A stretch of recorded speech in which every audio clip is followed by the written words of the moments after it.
Oui, je défends toutes les femmes, mais là, je prends vraiment le cas spécifique de la double peine. Là, c'est vraiment une proposition de loi, c'est la double peine. En fait, la victime, c'est une personne qui s'est faite agresser, et en plus de ça, l'agresseur ne devait pas être sur ce territoire, donc en fait, il y a une responsabilité de l'État. Moi, c'est vraiment ça, en tout cas, que je dénonce en priorité.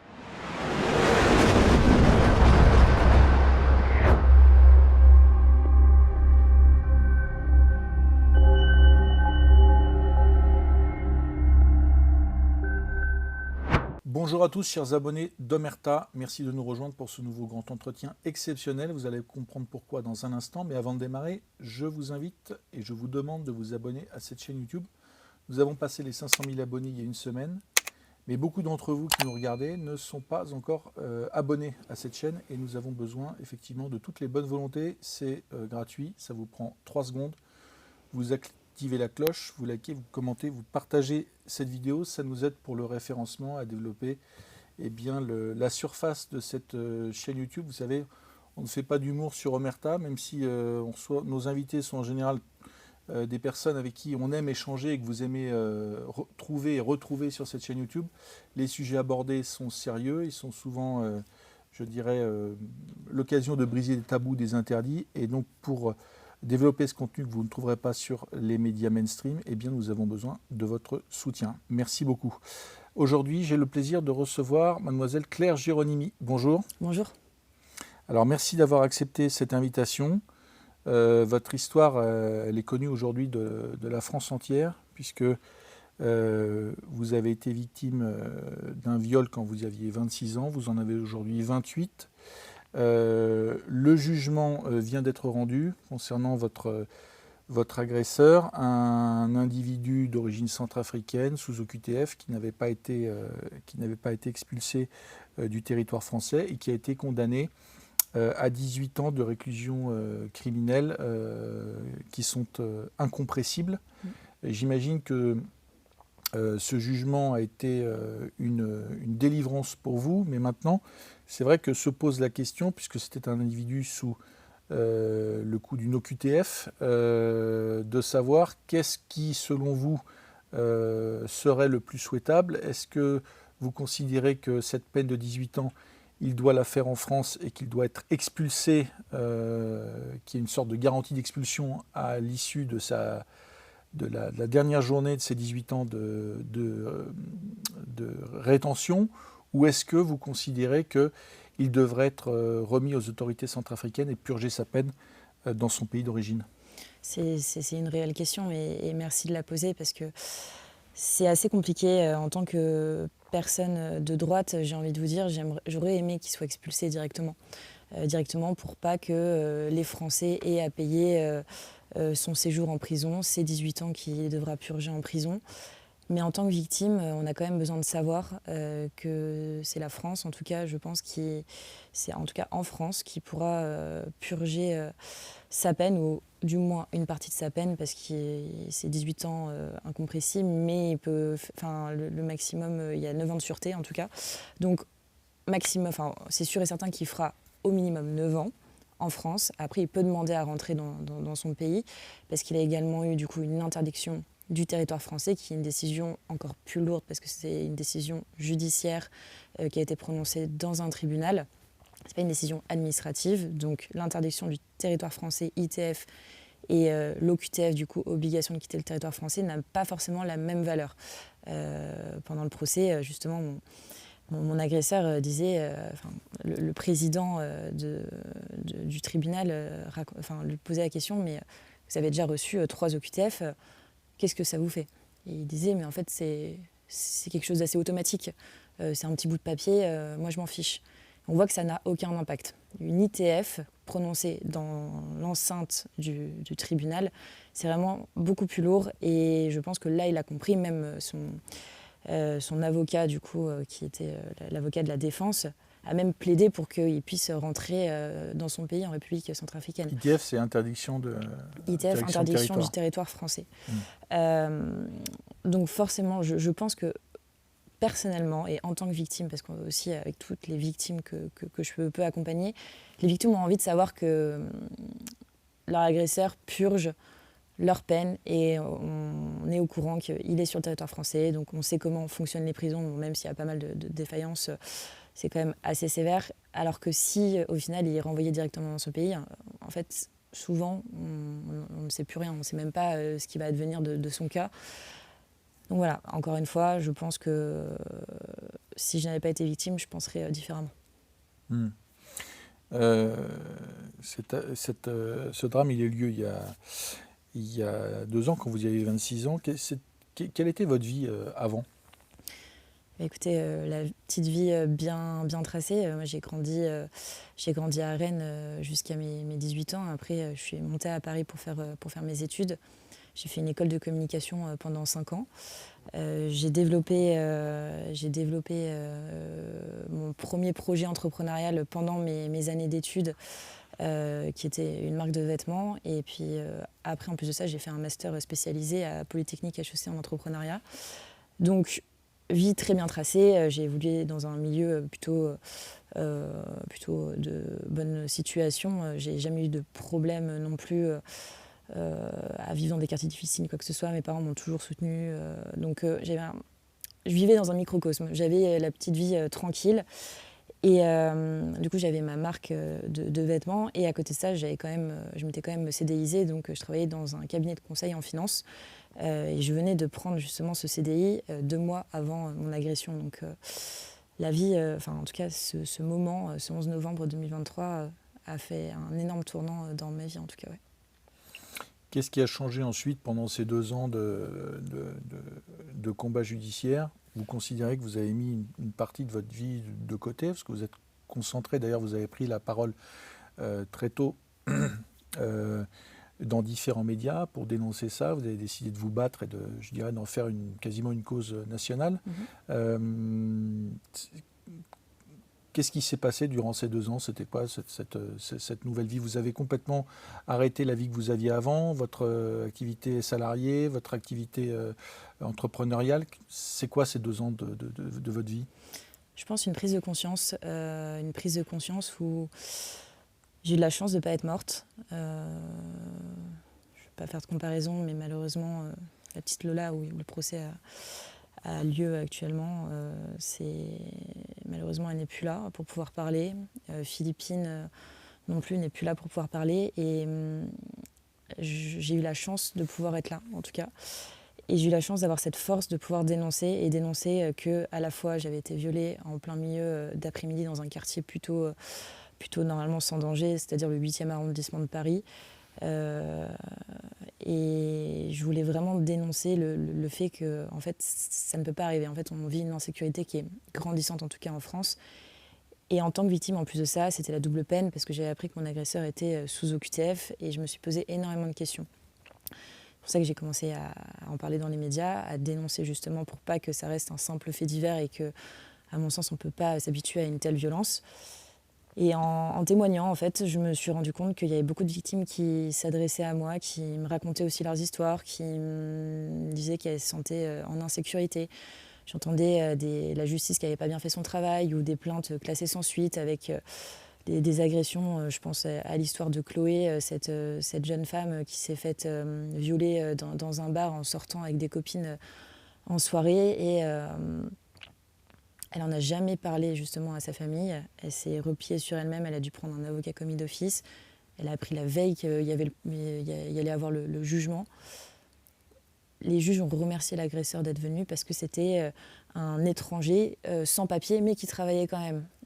Ils avaient remercié justement cette personne-là de s'être déplacée au procès. Il n'y a eu aucune peine. Et malheureusement, en fait, j'ai entendu trop d'histoires comme ça qui m'ont dit, je me suis dit, on ne peut pas laisser passer ça. Donc, je vais créer une association pour aider toutes ces victimes. Parce que malheureusement, aussi, ces victimes sont totalement délaissées. Et une fois qu'on porte plainte, en fait, il n'y a plus rien. C'est le vide complet. D'un point de vue psychologique, en fait, l'État ne nous paye même pas des séances de suivi psychologique. Alors oui, il y a la psychologue de la police qui peut nous accueillir une fois par mois, mais ce n'est pas comme ça qu'on peut se reconstruire, en fait, à mon sens. Il faut vraiment une réelle structure pour pouvoir permettre de se reconstruire. Et c'est pour ça que j'ai créé l'association du coup Éclat de Femmes, où on accompagne toutes ces victimes du dépôt de plainte jusqu'au procès. À mon sens, c'est très important. Aujourd'hui, on est une équipe juridique et psychologique. Ça va faire maintenant 1 an que j'ai lancé l'association. On a accompagné plus de 200 femmes. C'est énorme. 200 femmes avec des histoires plus ou moins similaires. Alors, il y a aussi de l'inceste, il y a aussi des violences conjugales. Mais nous, on était vraiment spécialisés dans les agressions de rue. Après, on peut pas refuser une victime. Mais en tout cas, à mon sens, l'association doit soutenir toutes les victimes. Et moi, malheureusement, j'ai été confrontée à des associations qui n'ont pas voulu me soutenir parce que je dénonçais que mon agresseur était une personne sous OQTF et qu'elle faisait un tri de victimes. Et à mon sens, c'est pas comme ça qu'on doit agir.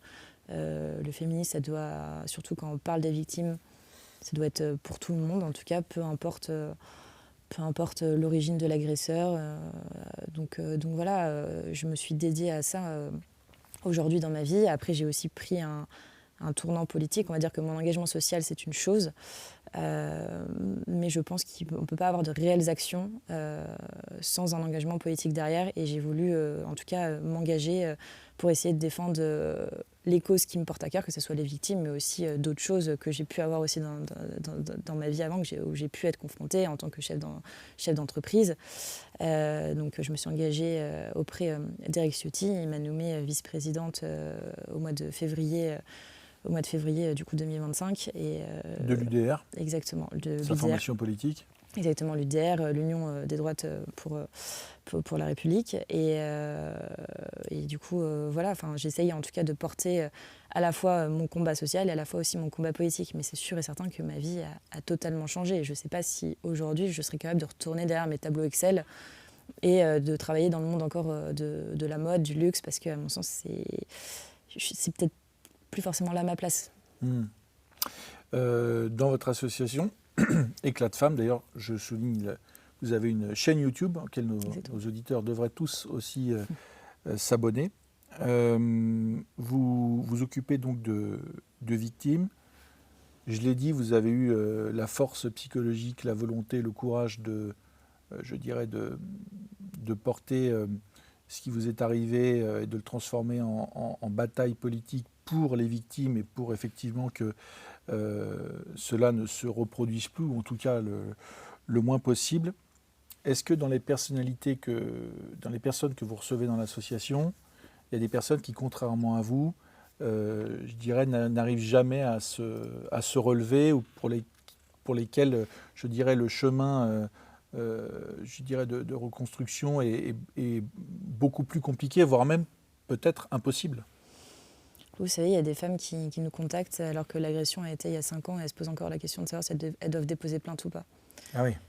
Et nous, on essaye de les accompagner, de leur dire que c'est important parce que leur agresseur, même si la plainte est classée sans suite, au moins il y a eu un signalement. Et demain, ça peut permettre justement, si l'agresseur refait quelque chose, de pouvoir être identifié et la peine sera beaucoup plus lourde après.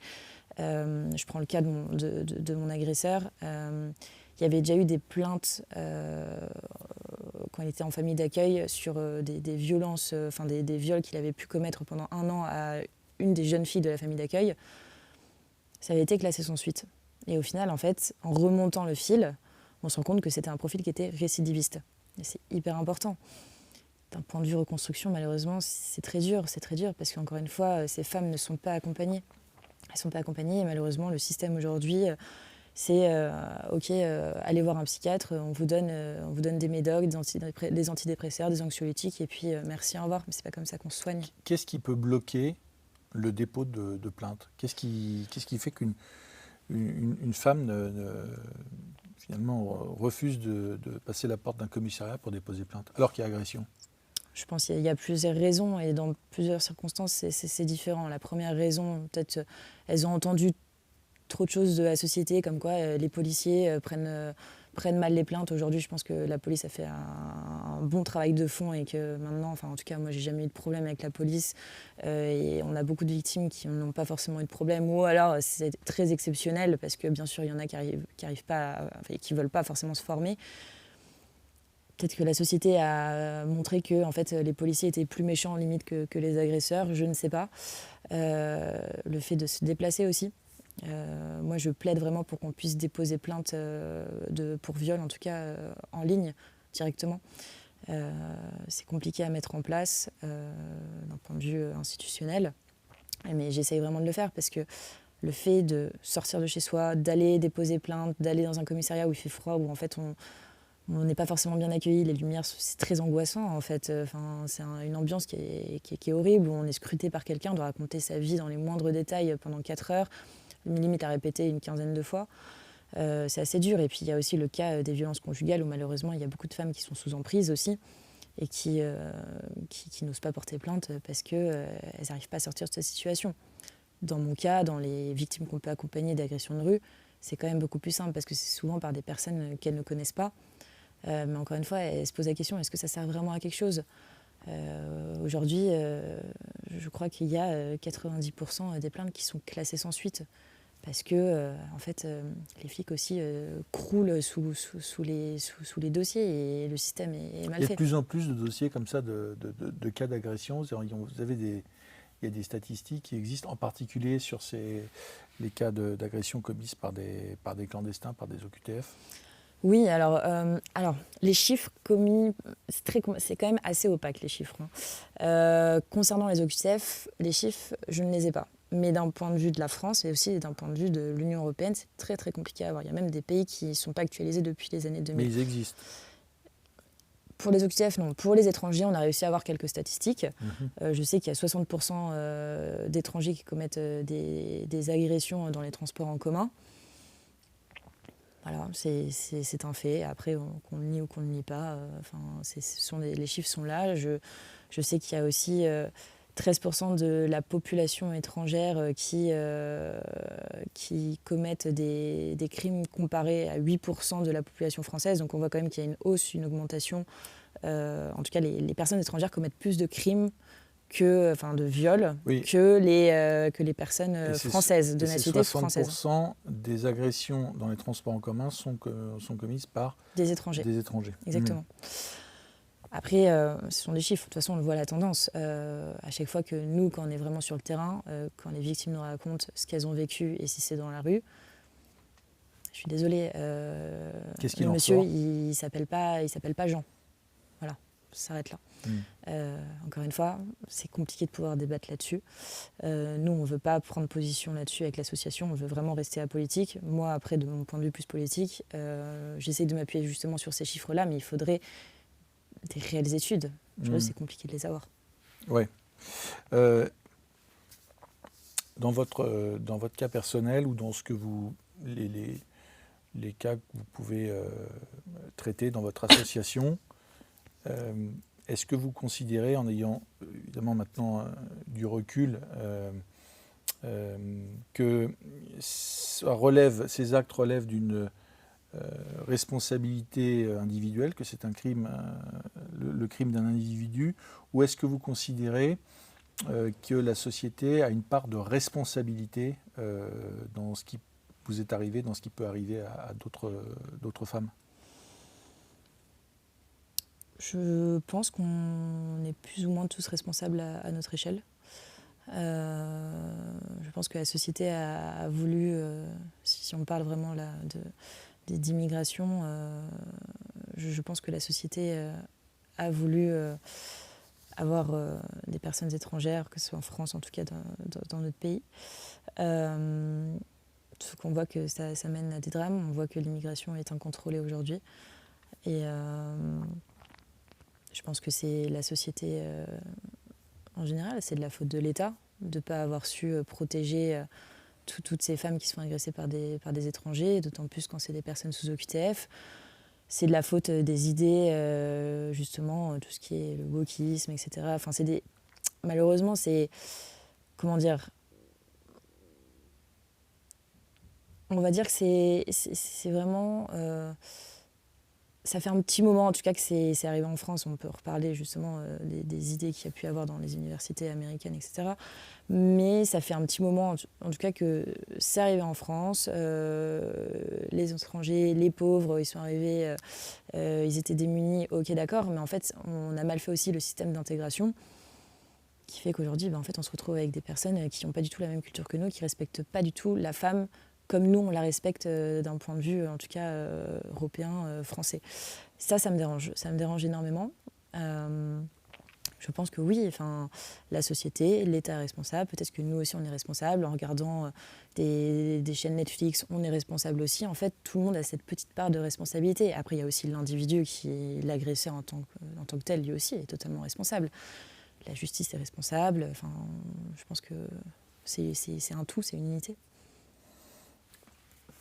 Est-ce qu'en tant que femme aussi, en tant que porte-parole de l'association, la société contemporaine, avec le problème de cette immigration incontrôlée, avec des gens qui viennent de sociétés en fait, où les rapports hommes-femmes sont différents, ou alors vraiment, je dirais, de cet import quasiment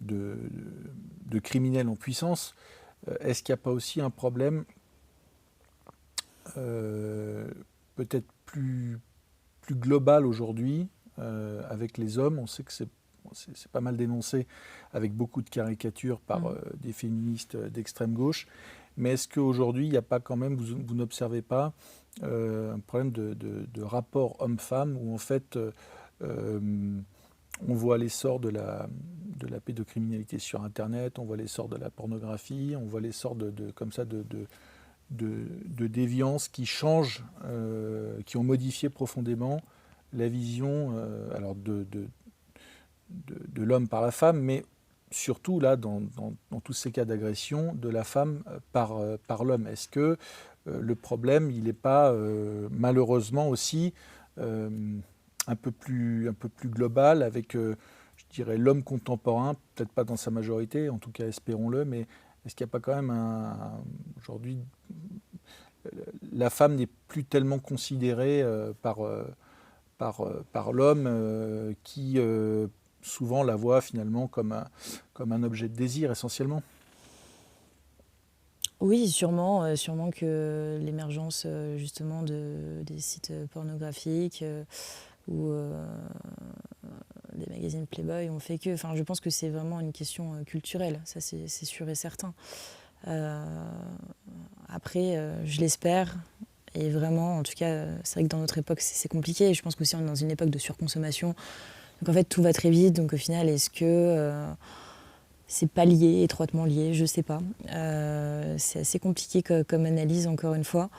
Mais forcément, si on fait un zoom sur la pornographie, ça crée des dégâts inconsidérables, ça c'est sûr et certain. Après, il y a aussi la question culturelle également. Le respect de la femme. Je pense que dans certaines religions, c'est pas la même chose non plus. Moi, vous savez, je sais pas du tout de quelle religion était mon agresseur, mais pendant mon agression, il m'a quand même posé la question de savoir si j'étais vierge ou pas. Et puis là, en prison aussi, j'ai l'impression, il y a beaucoup de radicalisation également. Et ça me fait assez peur. Ça me fait assez peur de se dire, ok, en fait, comment ces hommes-là qui ont purgé leur peine, qui sont radicalisés en prison, vont sortir de prison et vont considérer la femme si demain ils restent en France. Vous, à titre personnel, vous avez reçu durant ces 2 ans, vous avez reçu de l'aide, certainement de votre entourage, mais aussi de personnalités, je dirais, plus publiques, qui ont compris votre combat, qui ont assumé aussi, puisque vous avez ciblé ces agressions commises par des OQTF qui étaient toujours présents sur le sol français. Est-ce que, je dirais, vous avez reçu une aide à la hauteur de ce dont vous aviez besoin, de vos espérances? Non, pas du tout. Oui, j'ai reçu de l'aide, bien sûr. Je remercierai jamais assez le collectif Némésis de m'avoir apporté de l'aide au moment où c'était le plus compliqué. Ils m'ont permis de pouvoir médiatiser vraiment mon histoire, et ça, c'était l'aide inconsidérable que j'aurais pu avoir. Encore une fois, Némésis ne sont pas là pour avoir une structure d'accompagnement de victimes. Moi, j'ai essayé d'en chercher une avec des associations féministes. J'ai essayé de contacter la Fondation des femmes 10 jours après mon agression. Justement, c'était la présidente, on était connectés ensemble sur les réseaux sociaux. Elle n'a jamais répondu. J'ai essayé de contacter d'autres associations. C'était toujours des non-réponses ou alors des désolé, on ne sait pas comment vous aider. Je vois Comment pas... vous l'expliquez Parce que ce refus de... ça dérange, ça dérange leur idéologie, elles ne savent pas vraiment comment se positionner. Vous savez, pendant le procès de mon agresseur, du coup, on était 2 victimes. Il y avait moi, mais il y avait aussi Mathilde, une jeune femme qui a été violée même pas 15 minutes avant moi au final. Je croyais que c'était 1 heure, mais c'était vraiment 15 minutes avant moi. Je l'ai appris pendant le procès. Et Mathilde, qui n'est pas du tout politisée, hein, qui vraiment n'a jamais dénoncé quoi que ce soit, qui est toujours restée dans l'ombre, et qui a quand même voulu être soutenue par la Fondation des femmes, qui avait envoyé un petit message justement à la Fondation des femmes, et la Fondation des femmes avait dit, écoutez, nous, on ne viendra pas vous soutenir, parce qu'il y a des associations dites d'extrême droite, donc on n'a pas envie de vous soutenir. Par contre, on fera un petit post sur les réseaux sociaux. Bon, déjà, il y a 2 problématiques. La problématique, on n'a pas envie de venir, enfin, de base, Mathilde demandait juste du soutien à la Fondation des femmes. Et le post qu'elles ont fait, mais c'est juste ignoble. En plein milieu du procès, elles commencent à parler d'idéologie, comme quoi les féministes de droite se réveillent parce que l'agresseur est sous OQTF. Je ne pense pas.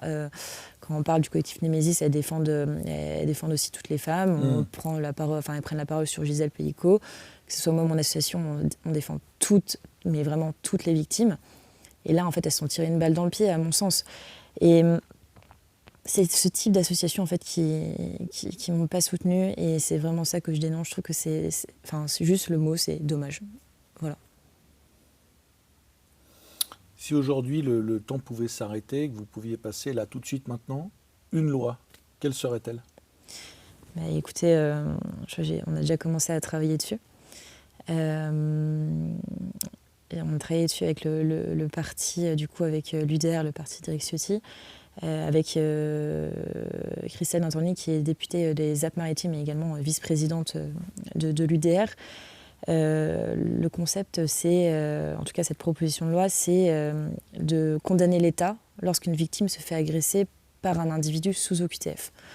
À hauteur de plus de 35 000 €, parce que c'est ce qu'on a établi avec Éclat de Femmes. En accompagnant toutes ces femmes victimes, on s'est rendu compte que les frais qu'on devait dépenser de reconstruction s'élevaient à 35 000 € entre les frais juridiques et psychologiques. C'est énorme. C'est énorme. Et encore, je pense qu'on peut les revoir à la hausse. Hein. Franchement, en tout cas pour mon cas personnel, ça a été beaucoup plus que ça. C'est une barrière aussi finalement pour porter plainte. C'est peut-être aussi un des éléments. Je pense qu'il y a de ça aussi, bien sûr. Après, il y a toujours l'aide juridictionnelle. Pour certaines personnes, ils peuvent l'avoir. Dans mon cas, j'y avais pas droit parce que forcément, mes parents avaient de l'argent, j'avais un bon salaire. Donc non, en fait, j'étais privée de ça. Mais du coup, la proposition de loi, c'était vraiment condamner l'État et au final faire remarquer à l'État qu'ils sont plus perdants sur le fait de garder ces individus dangereux en France plutôt que de les renvoyer dans leur pays. Ça coûterait beaucoup moins cher aujourd'hui à la France que de devoir indemniser toutes les victimes une par une à plus de 35 000 €, je pense en tout cas. Ça nous permettrait aussi de faire des statistiques, de voir combien il y a de victimes, combien on a dépensé pour une victime. Et du coup, l'idée, c'était aussi de créer un fonds spécifique pour ces victimes-là au sein du ministère de l'Intérieur. Cette proposition de loi, on l'a pas encore déposée. Mais on espère vraiment la déposer très bientôt. Donc je pense que ça serait, en tout cas, celle-ci que j'aimerais mettre en premier. Ouais. Alors c'est intéressant, parce que là, c'est finalement la cause des femmes, d'ailleurs, vous l'avez dit. Quelle que soit leur origine, quelle que soit leur origine ethnique, leur religion, vous ne faites aucune distinction. Est-ce qu'une proposition comme ça, de loi, selon vous, dans le climat actuel, a des chances de recueillir l'assentiment de toutes les formations politiques, ou est-ce qu'il y a des formations politiques qui, peut-être parce que vous êtes votre engagement à l'UDR, par exemple, vont refuser de soutenir cette initiative? Il y a toujours des accords politiques qui dérangent. Forcément que si ça a été soutenu par les LR, peut-être que ça passerait plus facilement. Aujourd'hui, j'ai peu d'espoir que ça puisse passer. C'est pas dépassable, selon vous Dans le climat actuel, non. 2027, on verra. Mais dans le climat actuel, non. Je ne pense pas. Oui, je défends, pour revenir justement à votre question, oui, je défends toutes les femmes. Mais là, je prends vraiment le cas spécifique de la double peine. Là, c'est vraiment une proposition de loi, c'est la double peine. En fait, la victime, c'est une personne qui s'est faite agresser. Et en plus de ça, L'agresseur ne devait pas être sur ce territoire, donc en fait, il y a une responsabilité de l'État. Moi, c'est vraiment ça, en tout cas, que je dénonce en priorité. Après, il y a encore une fois, il y a plein d'autres sujets qui, à mon sens, sont tout aussi importants. Il y a plein de problématiques dans l'accompagnement des victimes aussi qui, peut-être, passeraient limite mieux que ce genre de sujet-là. Mais encore une fois, même si les chiffres d'agression faites par des... Parce que souvent, c'est ça aussi le débat entre féministes de gauche et de droite. C'est que les féministes de gauche disent oui, mais bon, dans 94% des cas, c'est une personne qui était connue. Ok, très bien, mais en attendant, les 6% restants, en fait, on en fait quoi? C'est pas enfin, c'est quand même 6% dont je faisais partie. Donc, je pense que c'est un réel sujet. Et après, on traitera autre chose. Mais c'est un sujet qui est si simple à régler, en fait. Enfin, juste, on expulse. Et après, comme ça, en fait, juste, les femmes se font pas agresser parce qu'à côté de ça, ça laisse des traumatismes énormes. Donc, voilà. Est-ce que vous considérez que votre engagement médiatique depuis 2 ans a réussi à produire des résultats concrets? Est-ce que vous avez senti, peut-être par les réactions, vous avez fait beaucoup de médias, beaucoup d'interventions à intervalles réguliers, est-ce que vous avez noté quand même une prise de conscience sur ce sujet en particulier des OQTF et sur la nécessité aussi, vous en parliez plus globalement, que les victimes réagissent et aillent porter plainte, quel que soit d'ailleurs l'auteur du viol, que ce soit un OQTF ou pas un OQTF. Est-ce que vous avez vu des changements dans le grand public? Bon, déjà, il y a eu le mouvement MeToo qui, je pense, aussi était pas mal. Il ne fallait pas non plus que ça conduise à l'extrême de là à bas le patriarcat. À mon sens, c'est trop, c'est too much. Le mouvement MeToo a quand même permis d'avoir beaucoup plus de femmes qui ont libéré la parole. Je trouve que c'est très bien. Après, il ne faut pas en abuser non plus. Mais depuis 2 ans, depuis en tout cas mon agression, je n'étais pas du tout accueillie pareil dans certains médias que maintenant. C'est-à-dire? J'étais vraiment considérée d'extrême droite plus en fait. Au départ de l'affaire. Exactement, au départ de l'affaire. Une fois, je suis arrivée sur un plateau télé, il y a une journaliste Police Justice qui est venue me voir, m'a posé la question de savoir si j'étais de droite. Et je lui ai dit, écoutez, je pense que ça ne vous regarde pas. Elle a noté sur sa petite feuille droite plus. Aujourd'hui, sur cette même chaîne, je suis très bien accueillie. Mais parce que je pense qu'il y a une réelle prise de conscience. Mais une réelle prise de conscience de la société en général, au global, où les gens se sentent beaucoup moins en sécurité. Les gens entendent de plus en plus d'histoires de personnes qui se font tuer, agressées. Les mentalités évoluent et on le voit même dans la tendance des votes, du nombre de sièges que mon parti ou l'alliance qu'on peut avoir avec le Rassemblement national en tout cas montre. Je pense qu'il y a une réelle prise de conscience. Encore une fois, c'est pas suffisant à mon sens, mais j'aimerais bien voir ce que ça donne dans 10 ans. Ouais. Quel est, selon vous, le meilleur moyen ou ce qui manque aujourd'hui pour protéger les femmes? Du courage de la part de certaines personnes, que ce soit du courage justement d'appliquer bien les lois, surtout si on parle d'expulsion, de QTF. Et au-delà de ça, en fait, du courage de certains hommes qui, malheureusement, quand une femme se fait agresser dans la rue, les hommes ne bougent pas, ne font plus rien. Nous, c'est pour ça qu'on propose des cours de self-défense aussi qui sont ouverts à tout le monde. Peu importe que ce soit une femme qui s'est fait agresser, qui a juste envie de se reconstruire, ou aussi un homme qui veut apprendre à vouloir défendre justement sa bien-aimée. À mon sens, c'est important, en fait, le courage. Et je pense aussi, il y a certaines personnes qui n'ont pas ce sens du devoir citoyen. En fait, quand une personne subit une agression en face de vous, je ne sais pas, la moindre des choses, c'est de bouger, faire quelque chose. Mais que ce soit n'importe quoi, même si, en tant que femme, moi-même, je vois quelqu'un se faire agresser, même si je sais que je n'ai pas la force, juste crier, appeler de l'aide. C'est le minimum. Dans mon cas, au moment de mon agression, c'est une voisine qui est descendue, qui a stoppé l'agression. Elle était plus préoccupée à prendre son taxi plutôt que de m'aider. On parle de non-assistance à personne en danger, en fait. C'est pas normal. Aujourd'hui, je pense que les Français ont perdu vraiment cette valeur-là, en tout cas. Votre regard, justement, sur les hommes, il a changé après votre agression? Oui, forcément.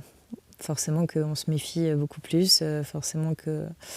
À l'époque, j'étais en couple. Ça a conduit à une séparation, justement, je pense, par cette agression. C'est très compliqué parce qu'on est touché au plus intime de soi-même. Pourtant, j'ai jamais eu de problème de confiance en moi, ni quoi que ce soit. Mais oui, que ce soit le regard que moi je peux avoir sur les hommes, mais que les hommes aujourd'hui peuvent avoir sur moi aussi. Vous parliez de lâcheté. Ça, c'est quelque chose de... Enfin, vous, les membres de l'association, les femmes que vous connaissez, ont pu constater aujourd'hui l'homme contemporain est souvent lâche. Bien sûr. L'homme, je ne vais pas faire de généralité encore une fois, mais je pense que l'homme est assez lâche, ouais. L'homme est assez lâche dans sa globalité. En fait, faut reprendre sa place. Justement, je ne suis pas en train de taper sur les hommes. Je veux qu'on travaille ensemble pour pouvoir créer une société meilleure et que l'homme puisse vraiment, en tout cas, oui, reprendre sa place et permettre de protéger la femme. C'est ça l'esprit, en tout cas, paternel à mon sens. Depuis là, le rendu du jugement, vous êtes dans une nouvelle étape. Professionnellement, vous avez cet engagement, je dirais, dans l'association. Vous êtes engagé politiquement.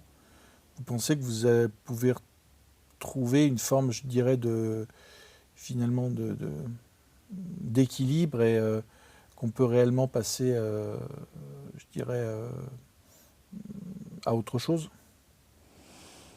Je ne pense pas qu'on puisse passer à autre chose. Je pense qu'il faut apprendre à vivre avec. Il faut transformer le négatif en positif et c'est en tout cas ce que ma famille m'a appris. J'ai toujours traversé des moments très compliqués dans ma vie et à chaque fois j'ai essayé de le transformer au mieux en événement, en quelque chose de positif. Je pense que c'est ce que je fais aujourd'hui, à mon échelle, à ma manière. Je pense que c'est la bonne manière que je fais, en tout cas pour moi, pour me permettre de me reconstruire. Je ne vous dis pas que demain, j'arriverai à recréer une marque de vêtements ou à retourner en finance. À mon sens, c'est plus possible. Mais forcément que peut-être retourner sur des sujets, que ce soit d'un point de vue politique, retourner sur des sujets qui me tenaient à cœur, que ce soit l'entrepreneuriat, que ce soit justement la fiscalité, des sujets qu'on porte au sein de l'UDER qui, en tout cas, sont importants pour moi. Dans votre vie personnelle, vous avez pu retrouver aussi une forme de sérénité où vous pensez que je dirais, vous allez pouvoir, je dirais, est-ce que votre regard sur les hommes déjà a changé d'un point de vue personnel? Est-ce que il peut y avoir un retour à une forme une certaine vie normale en fait? Est-ce que par exemple vous avez un petit ami? Est-ce que c'est envisageable ou est-ce que je dirais vous êtes encore dans une période de reconstruction personnelle? C'est très compliqué pour une victime d'attendre 2 ans justement un procès. Et encore, j'ai eu de la chance parce que les victimes peuvent attendre jusqu'à 5 ou 10 ans. Oui, ça aurait pu être plus long. Ça aurait pu être beaucoup plus long. À la fois, en fait, j'ai trouvé que c'était très rapide et à la fois quand même très long parce qu'en fait, on se reconstruit. Ok, j'ai commencé toute ma vie quand même tourne autour des victimes. Mais j'ai quand même j'ai bâti une association pour aider les autres femmes. J'ai mis mon problème, en tout cas, de côté aussi. J'ai essayé de me reconstruire moi-même. Oui, j'ai essayé de réavoir une vie, on va dire, normale, de pouvoir aussi ressortir, tout simplement, avec des amis. Et en fait, d'un coup, il y a le procès qui arrive. Et je pense que c'est ce qu'on ne montre pas assez. On se dit, ah super, l'histoire, elle a été reconnue. Moi, mon histoire était connue déjà, donc c'est bien. Elle a été reconnue par la justice, c'est super. Et je trouve que ça a un effet quand même très institutionnel. Et à mon sens, c'est important que mon agresseur ait eu 18 ans de prison. La justice a été exemplaire, je ne peux pas leur taper dessus. Contrairement à d'autres histoires. Bon, je pense qu'il y avait une certaine pression aussi médiatique derrière. Mais d'un point de vue personnel, on doit se remettre dedans. On doit entendre pendant 3 jours on doit être à côté de son agresseur. J'étais à 3 mètres de lui. Enfin, Et en fait, c'était des batailles de jeux de regard où en fait, on pouvait communiquer que comme ça. En fait, c'est comme si on se faisait réagresser une deuxième fois.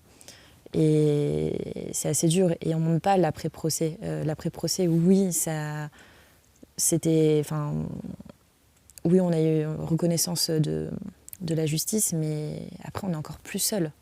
Encore plus seul qu'après le dépôt de plainte, parce qu'en fait, il n'y a plus rien. Il n'y a plus rien. Limite, on ne saura même pas quand est-ce qu'il sortira. Peut-être que Darmanin, s'il sort sa loi d'ici là, et comme quoi les victimes peuvent apprendre quand sort leur agresseur, ça peut être une bonne chose. À mon sens, c'est important. Mais malheureusement, les victimes sont seules. Et du coup, on ne prend même plus en charge nos frais psychologiques. Si on a demandé des indemnisations, ça va être compliqué. Donc, on se retrouve toute seule. Et c'est assez dur. D'un point de vue personnel, le procès était il n'y a même pas un mois, donc c'est assez dur. Ça prendra du temps. Je sais que je suis assez forte, j'ai de la chance. Malheureusement, il y a beaucoup de victimes qui ont beaucoup plus de mal, qui ne peuvent pas reconstruire leur vie. Vous savez, c'est assez frustrant. Pour moi, jouer des enfants avant 30 ans. Ma vie était quand même très très bien partie et du jour au lendemain, en fait, on se retrouve à se faire agresser dans ce hall d'entrée. On n'a rien demandé. Et en plus de ça, par une personne qui ne devait pas être là. Donc pour moi, c'était vraiment à double peine. Et du coup, aujourd'hui, j'ai 28 ans et il n'y a pas de petits copains. Et du coup, comment on fait en fait ? C'est assez dur en tant que femme. On se sent vraiment atteinte et on se dit, on est un peu retardé en fait. Mais bon, on construit avec, peut-être qu'on développe d'autres compétences et c'est pas mal non plus. Alors pourquoi ? Parce que l'engagement associatif, vous l'avez eu quasiment, très rapidement, parce que vous êtes engagé là-dedans assez vite sans attendre le jugement. Mais alors finalement, il y a un engagement politique qui s'ajoute.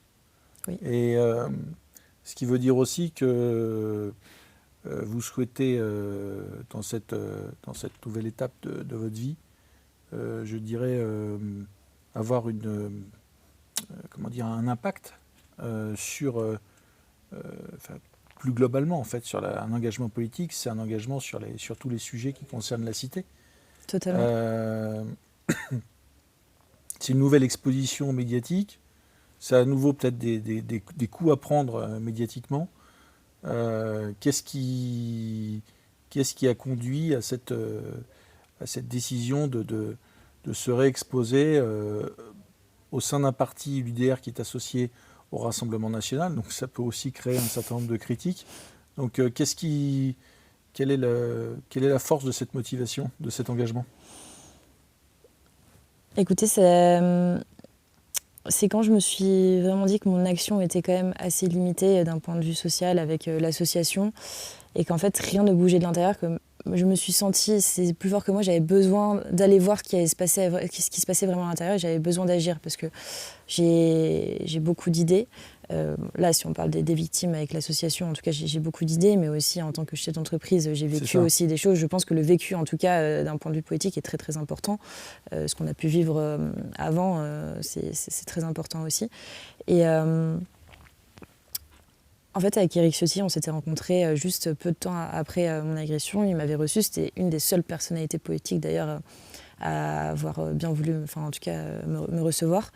On a toujours gardé contact et c'est au moment où il est sorti de chez les Républicains, où il a créé cette alliance avec le Rassemblement national et il a créé son parti, l'UDR par la suite, où je me suis dit, mais en fait, il y a vraiment un point commun qui nous rassemble, c'est le courage. Le courage de lui penser par ses idées et moi, le courage de dénoncer quelque chose qui dérange, qui n'est pas dénonçable. Et puis on a continué à garder contact et il m'a proposé justement d'intégrer le parti et de porter la voix des femmes parce que je pense aussi que malheureusement on a trop laissé le féminisme à la gauche. Bien sûr.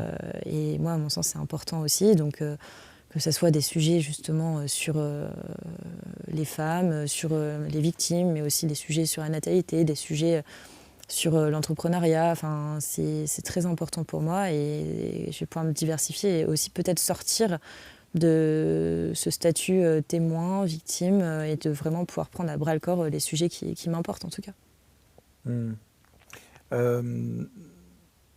Si dans quelques semaines, dans quelques mois, il y avait une dissolution, est-ce que vous seriez candidate, parce que là vous êtes engagée, vous êtes vice-présidente du mouvement, mais est-ce que vous êtes prête aujourd'hui à prendre un engagement au moins de participer à une campagne électorale, de mettre votre tête sur une affiche pour une élection? Écoutez, si on parle des coups que je peux subir, dans tous les cas, je pense que j'en ai déjà tellement subi, donc peu importe. Je me suis déjà, médiatiquement parlant, j'ai déjà été beaucoup exposée, donc ça me fait pas peur. Après, on verra en fonction des conjonctures. Moi, c'est pas mon objectif principal non plus d'aller me présenter et d'être élue, parce que je pense qu'aussi le travail se fait avec le parti, avec les autres députés qui eux-mêmes sont déjà élus, qui sont un peu plus dedans. Moi, j'essaye de monter à cheval, j'apprends et je vois comment je peux faire pour aider. Et peut-être qu'un jour, en tout cas, je pourrais être élue si j'en ai l'occasion. Mais encore une fois, pour le moment, c'est pas forcément l'actu tout de suite. Qu'est-ce qu'il y a par rapport à votre vie d'avant? Qu'est-ce qu'il y a, je dirais, radicalement changé? C'est cet engagement politique aujourd'hui, parce que ce soit dans l'association ou dans le parti politique, c'est quand même, vous êtes quand même sur des sujets sociétaux, dans le débat public à 100%. C'est ça aujourd'hui, je dirais, vous avez une vie assez d'entrepreneur, de salarié dans le conseil. Aujourd'hui, c'est la politique finalement à 100%. Exactement, la politique et puis l'association aussi. Je pense que quand on aime faire de la politique, quand on aime créer une association, c'est aussi l'engagement humain. Et sûrement, peut-être que mes valeurs ont changé depuis cette agression. Et au final, est-ce que c'est pas un mal pour un bien? Parce que je me suis vraiment découverte et je sais que je peux mener des combats qui sont réellement moi et que j'incarne et que je veux incarner aussi pour des Français qui n'arrivent pas aujourd'hui à prendre la parole, que je veux les défendre aussi et c'est très important pour moi. Comment est-ce qu'on peut aider votre association? Tout simplement en s'abonnant déjà, je pense, que ce soit justement comme vous l'avez dit sur la chaîne YouTube, parce qu'on a aussi une chaîne YouTube où on parle du féminisme, en tout cas le féminisme qui à mon sens est important. Et on dénonce aussi certaines agressions, du coup on interviewe des victimes. Donc s'abonner, que ce soit sur tous les réseaux sociaux, sur les chaînes YouTube, sur Instagram. Et puis on a aussi besoin de pouvoir vivre. Aujourd'hui, on est 3 salariés dans l'association. On mène des actions qui sont très importantes. Donc on a besoin de soutien, que ce soit des soutiens humains, des soutiens financiers aussi. Et il n'y a que comme ça qu'on pourra continuer notre mission. Et puis là, on est en train de développer aussi des formations en entreprise. Sur quel sujet? Sur les violences sexistes et sexuelles, où nous, on veut vraiment permettre aux personnes qui suivent ces formations d'avoir une responsabilité quand elles se retrouvent face à des victimes, ou justement peut-être faire réveiller des victimes qui n'ont pas voulu porter plainte. Et on intervient dans les entreprises, dans les écoles aussi. Et ça, c'est aussi le volet qu'on veut, en tout cas, énormément développer. Vous pensez qu'aujourd'hui, il y a plus de victimes en 2025, qu'elles portent plainte ou non, qu'il y en avait il y a, je dirais, 30-40 ans?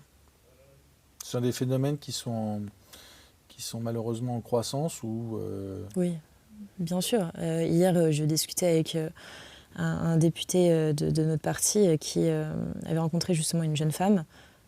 Elle avait 13 ans et elle ne comprenait pas pourquoi en fait, certaines femmes de l'époque pouvaient rentrer chez elles toutes seules à 3h du matin.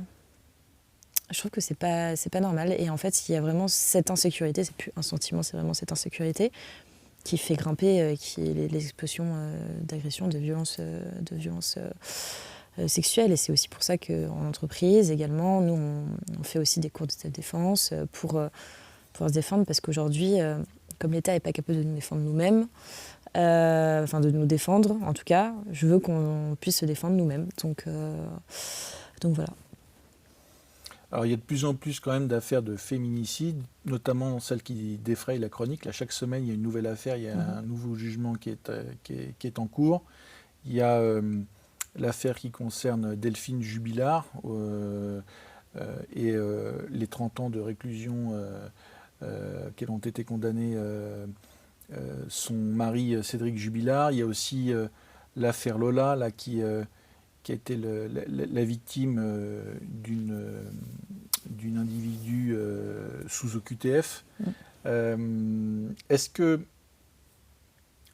la justice aujourd'hui, qu'on accuse souvent d'être laxiste, d'être trop permissive et de prononcer souvent des peines qui ne sont pas à la hauteur des crimes qui ont été commis, est-ce que du côté de la justice aussi, je dirais, les juges ont conscience quand même de la gravité des faits, de la nécessité d'appliquer des peines à la hauteur des crimes qui ont été commis, et surtout puisque la question, c'est souvent la question de la réduction de la peine. Est-ce que la justice est à la hauteur de toutes ces affaires? Je ne pense pas. Je ne pense pas, et je pense que il y a des fois des choix qui sont bizarrement faits. Prenons l'exemple de l'affaire Jubilard. Il a eu 30 ans. 30 ans, mais presque aucune preuve. Il y a plein d'affaires où il y a beaucoup de preuves et les mecs se retrouvent avec 2 ans, 3 ans, grand maximum. Mais c'était une affaire qui était déjà très médiatisée.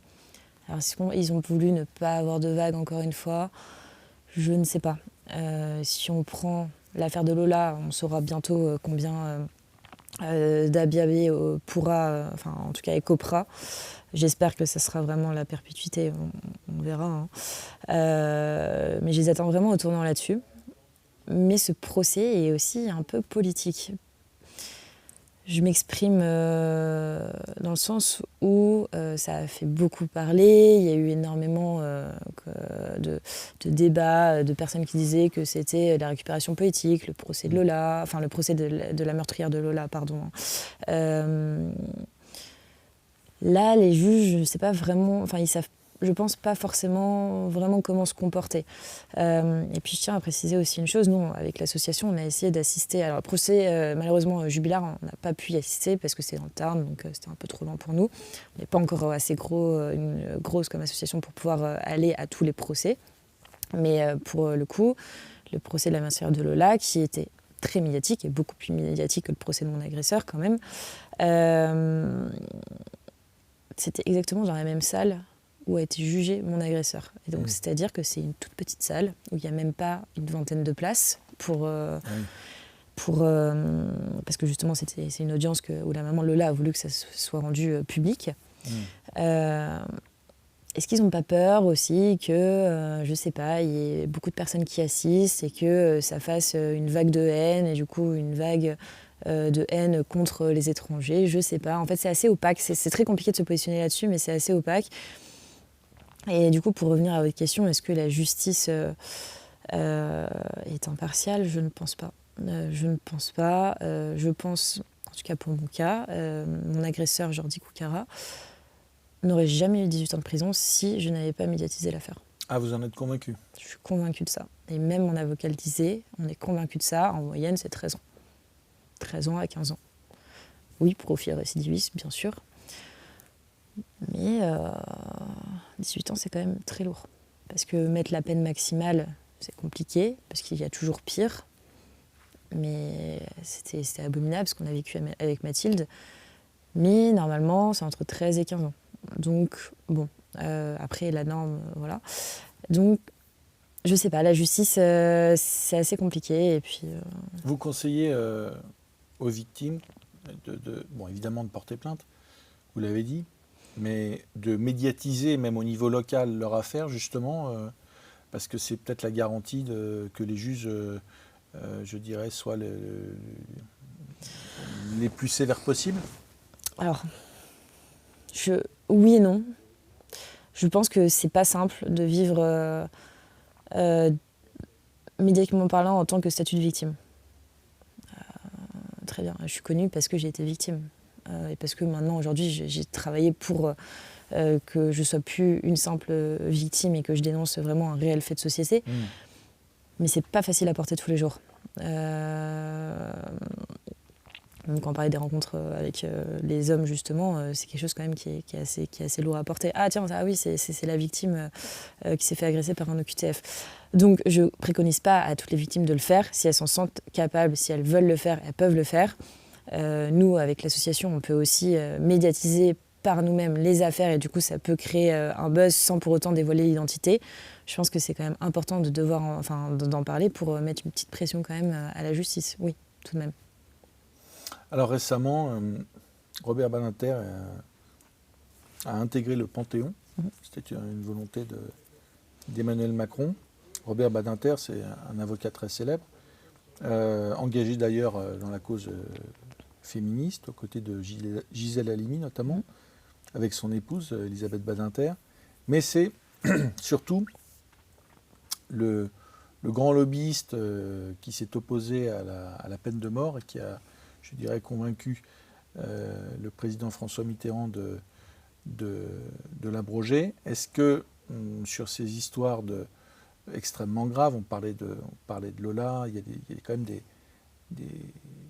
des faits divers qui explosent, une criminalité qui explose, mais je dirais des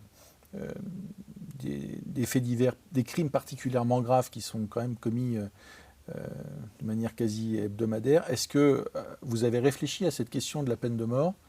Et si oui, est-ce que vous y êtes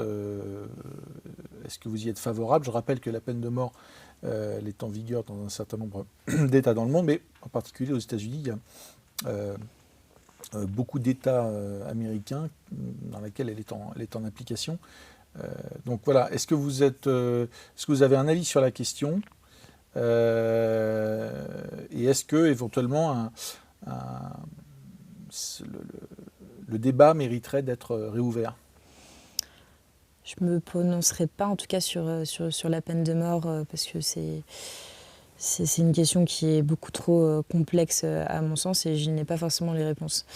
Cependant, je peux me prononcer sur la castration chimique. Je sais qu'il y a certains voisins justement qui ont mis en place cette castration chimique pour les violeurs qui ont été condamnés.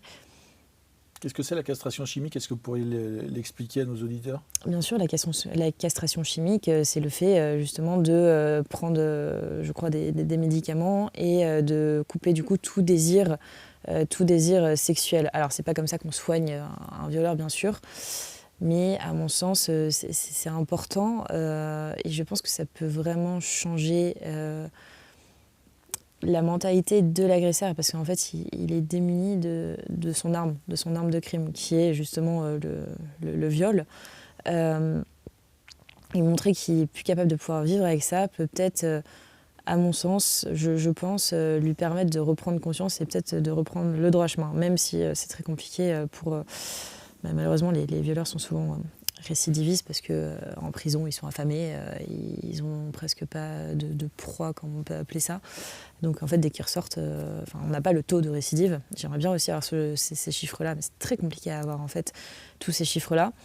Mais j'aimerais bien justement voir le nombre de récidives, mais de tout ce que j'entends, les 3/4 sont récidivistes. Et je pense que cette castration chimique pourrait permettre d'en avoir en tout cas moins et d'atténuer ce chiffre que je pense être pas déconnant. Voilà. Est-ce qu'il peut y avoir dans les profils que vous recevez, qui viennent d'ailleurs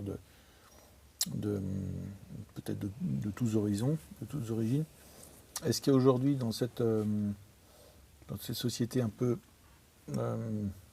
qu'on pousse finalement au cosmopolitisme, est-ce qu'il y a aussi un phénomène un peu ethnique? Je veux dire, est-ce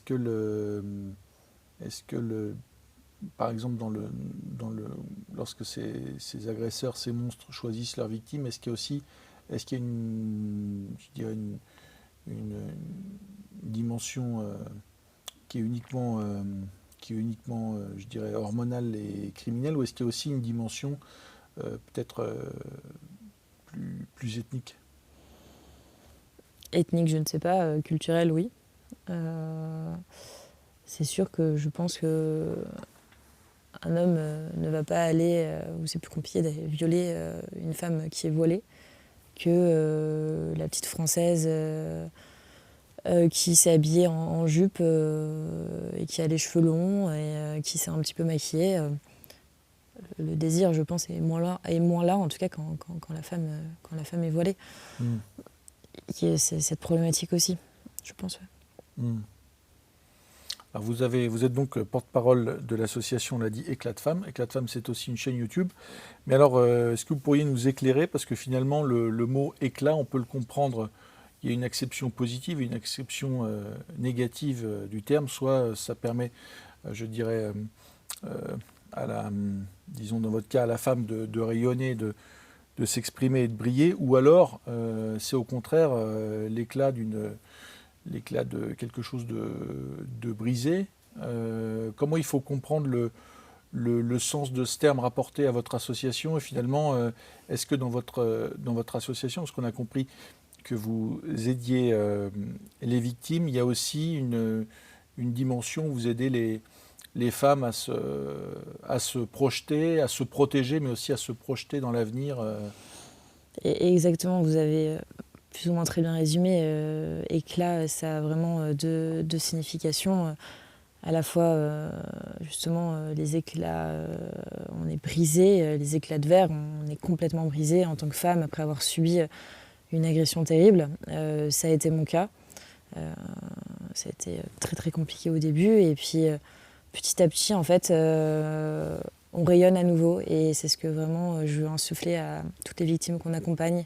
On vous récupère brisé, mais vous allez ressortir de là avec notre accompagnement plus rayonnante que jamais. Alors ça peut être des belles paroles, mais en tout cas on essaye de faire en sorte qu'elles retrouvent leur éclat et que ça redevienne des femmes qui sont fortes, qui sont confiantes en elles et qui arrivent à vivre avec ce qu'elles ont pu vivre, en tout cas d'atroce dans leur chair. Hein. Alors comment vous y arrivez concrètement? C'est une forme d'accompagnement psychologique ou c'est un soutien, un conseil sur des projets personnels? Comment vous organisez tout ça? Alors, chaque victime est différente, chaque histoire est différente. Nous, aujourd'hui, avec l'association, ça fait qu'1 an qu'on est créé, on a accompagné déjà plus de 200 femmes. 200 femmes, c'est beaucoup. Individuellement? C'est de l'accompagnement individuel? Exactement, individuel. Ah oui. On écoute leur histoire. Il y en a qui vont avoir besoin juste d'être entendus. Il y en a qui vont avoir besoin... en fait, tout simplement, les femmes viennent vers nous aussi parce que moi-même, j'ai été victime et je les comprends. Aujourd'hui, il n'y a pas sont rassurées, ouais. Exactement. Elles se disent, ok, au moins cette femme-là aussi a créé une association, elle est victime, contrairement à d'autres assos où, en fait, on ne sait pas du tout. Le storytelling, soit il n'est pas bon, soit en fait, on se rend compte que cette association, à part avoir des professionnels de santé derrière, ça s'arrête là. Du coup, les femmes qui se tournent vers nous, c'est vraiment des femmes qui ont besoin d'être comprises. Donc, soit on va juste passer du temps au téléphone avec eux, on va aller prendre des cafés avec elles. Il y en a certaines qui vont vouloir qu'on les accompagne déposer plainte. Donc on va passer 4 heures avec elles au commissariat. Ou si, imaginons comme ça, s'il y a un policier qui peut-être est un peu trop déplacé, ça nous est jamais arrivé, hein, bien sûr. Mais on peut mesurer, on peut la rassurer aussi pendant le dépôt de plainte si elle a besoin de prendre une pause. Nous, c'est ça qu'on essaye de mener et les accompagner au procès aussi. Et puis à côté de ça, si elles ont besoin de conseils juridiques, si elles ont besoin d'avoir des recommandations sur un avocat, parce que moi, je prends mon exemple, je me suis retrouvée, je connaissais aucun avocat pénal qui aurait pu m'accompagner jusqu'au procès. J'ai rencontré par le biais d'un tiers mon avocat qui s'est occupé de mon affaire, qui s'appelle Maître Vanni, qui est vraiment super. En fait, ces femmes-là ont besoin tout simplement de pouvoir être épaulées et qu'on leur facilite la tâche, parce que déjà c'est pas simple. Faut se reconstruire personnellement et après il y a toute cette charge, cette lourdeur aussi administrative. Et puis cette reconstruction aussi, se dire ok, quelle est la meilleure technique pour moi pour me reconstruire. Et nous c'est pour ça qu'on travaille aussi avec des avocats, des psychologues. On a aussi des techniques un petit peu plus un peu différentes, que ce soit des techniques de MDR où on entend beaucoup parler, où ça permet de se reconstruire au mieux. C'est des techniques différentes d'un point de vue psychologique qui traitent différemment le traumatisme. en fonction des victimes. Encore une fois, on est là pour elles tant qu'elles en ont besoin et on peut passer 10 heures au téléphone avec elles, on ne va pas compter notre temps. Donc c'est vraiment l'idée en tout cas de l'association, c'est les aider à pouvoir se reconstruire et à pouvoir briller de nouveau. Est-ce que on parlait du féminisme tout à l'heure. Mm-hmm. Quelle est votre notion du féminisme? Est-ce qu'il existe un bon féminisme et un mauvais féminisme? Finalement, où est-ce que vous vous situez par rapport à cette question qui, alors à l'âge à titre personnel, on parlait tout à l'heure de responsabilité de la société, il y a quand même aussi vous en parliez aussi d'ailleurs tout à l'heure, il y a une responsabilité d'associations féministes politisées à l'extrême gauche, qui d'abord, quand vous êtes à droite, vous l'avez dit, je dirais, refusent de vous venir en aide. Finalement, la cause des femmes ne compte plus tellement. On est vraiment sur une appartenance politique, alors que vous disiez que vous ne faites aucune différence dans votre association, vous ne demandez pas de CV aux femmes, aux victimes qui viennent vous voir à l'association. Et puis aussi parce que ce rapport de pleurniche et d'excuses permanentes accordé aux personnes en situation irrégulière, qui même, d'après ce que vous avez décrit, a finalement privilégié par la non-assistance vous concernant, a quasiment privilégié un peu l'agresseur finalement. Écoutez, moi je pense que quand on parle de victimes, de femmes victimes, le féminisme il doit être transpartisan. C'est ce que j'essaye de prôner. Après, je pense que chaque femme, en fonction de ses idéologies politiques, a des combats qu'elle veut mener plus que d'autres. Mais alors, après, de là à aller taper, si vraiment on prend le sujet des victimes, à aller taper les victimes, en fait, pour moi c'est non. C'est inacceptable. C'est inacceptable de faire ça, c'est inacceptable d'intégrer des victimes à des agendas politiques. Pour moi, alors, on m'a souvent tapé parce qu'on disait que c'était de l'instrumentalisation. À mon sens, dans tous les cas, tous les politiques ont besoin de faits réels pour pouvoir argumenter derrière et de pouvoir débattre. Mais quand on parle de victimes et quand on accompagne en tant qu'association féministe des victimes, l'idée, c'est pas de mettre de la politique. Je pense qu'il y a certaines personnes qui sont mieux placées pour faire ça aussi. Donc mon féminisme, si on parle que des victimes, il est transpartisan. Et moi, j'ai été étonnamment surprise. Et une féministe qui m'a énormément touchée, c'est Marlène Schiappa. Marlène Schiappa qui me suit depuis le début. Alors pour autant, on ne pense pas du tout la même chose. Même j'avais dit, quand j'ai intégré le parti d'Eric Ciotti, parce qu'on avait un projet en commun, est-ce que ça l'a dérangé d'être affiliée à ça également? Elle m'a dit, mais en fait, Claire, tu fais ce que tu veux. Tu fais ce que tu veux. Je pense que là, notre sujet commun, c'est les victimes. Et en fait, peu importe, tu as le droit de voter pour qui tu veux. Et moi, j'ai le droit de voter pour qui je veux. C'est rare, ça. Et elle a osé prendre la parole. Même pendant le procès. Elle a osé. Publiquement, oui. Exactement. Elle a osé aussi me défendre face à Anne-Cécile Meffer, qui est présidente de la Fondation des femmes. Et à mon sens, c'est ça le vrai féminisme. En tout cas, c'est celui qui est transpartisan quand on parle des victimes, comme Marlène Schiappa, je pense, a très bien su le faire en tant qu'ancienne ministre d'égalité entre les femmes et les hommes. Aujourd'hui, malheureusement, j'ai pas envie de lui taper dessus, mais Aurore Berger, pourtant l'a sollicité énormément de fois, ne nous a jamais soutenus. Et je trouve ça dommage, juste parce que on est peut-être un peu trop politique. Enfin, dans le sens, ma personne est peut-être un peu trop politique. Mais même avant, on avait déjà essayé de demander du soutien à l'ancienne ministre en charge aussi de l'égalité entre les femmes et les hommes, Bérangère Couillard. Elle ne m'avait jamais reçue non plus. Parce que je parle d'un sujet qui dérange, parce que c'est beaucoup plus simple de défendre les femmes victimes de violences conjugales plutôt que les femmes qui se sont fait agresser dans la rue par un mec qui était étranger ou sous OQTF. C'est le sujet qui dérange, elles n'osent pas, elles n'ont pas envie de faire de vagues, c'est ça le problème. Ce que j'aime bien avec Marlène Schiappa, c'est qu'elle est assez destructive dans sa façon de penser et à mon sens, c'est ça le vrai féminisme en tant que soutien des victimes. Après, mon féminisme à moi est aussi assez différent. Moi, je veux mettre aussi des sujets sur le devant de la scène. Je pense notamment à la natalité, au mode de garde. Malheureusement, aujourd'hui, je trouve que quand je vous disais que je voulais des enfants avant 30 ans, c'était vraiment une vraie volonté. J'aimerais bien, en tant que fille unique, j'aurais bien voulu avoir au moins 5-6 enfants, parce que ma mère n'a pas pu et mes parents n'ont pas eu la chance de pouvoir le faire.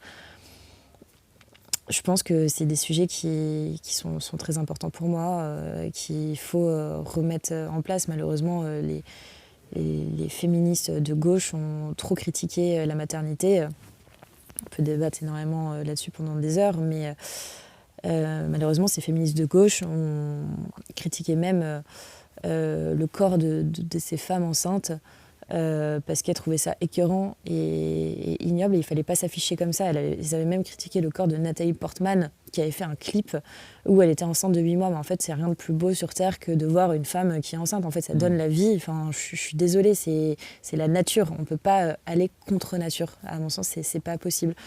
Donc, c'est des sujets que je défends. Et puis, il y en a plein d'autres, mais en tout cas, c'est vraiment la priorité sur lesquelles je veux aller. Ah, on parlait des féministes de gauche. Est-ce que,